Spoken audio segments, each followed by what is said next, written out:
दुनिया के अनेक देशों की तरह भारत भी इस लड़ाई के दौरान बहुत बड़ी पीड़ा से गुजरा है।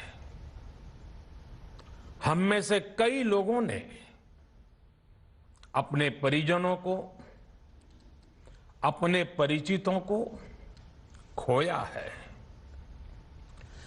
ऐसे सभी परिवारों के साथ मेरी पूरी संवेदनाएं हैं। साथियों, बीते 100 वर्षों में आई ये सबसे बड़ी महामारी है, त्रासदी है।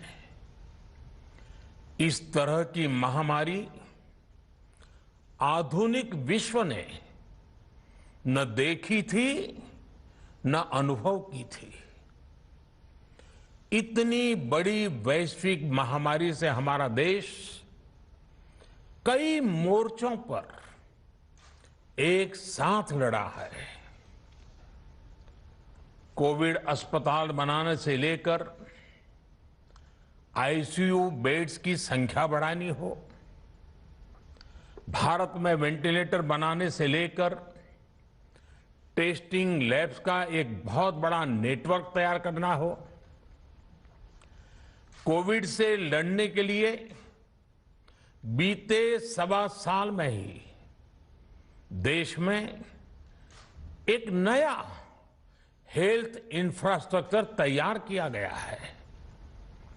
सेकंड वेव के दौरान अप्रैल और मई के महीने में भारत में मेडिकल ऑक्सीजन की डिमांड अकल्पनीय रूप से बढ़ गई थी।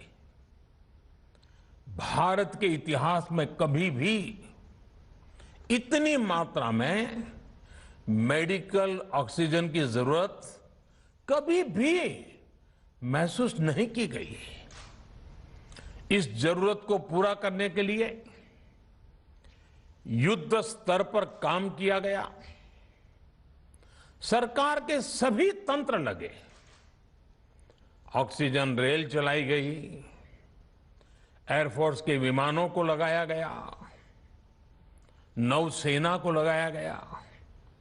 बहुत ही कम समय में लिक्विड मेडिकल ऑक्सीजन के प्रोडक्शन में 10 गुना से ज्यादा बढ़ाया गया। दुनिया के हर कोने से, जहां कहीं से भी जो कुछ भी उपलब्ध हो सकता था उसको प्राप्त करने का भरसक प्रयास किया गया, लाया गया। इसी तरह जरूरी दवाओं के प्रोडक्शन को कई गुना बढ़ाया गया।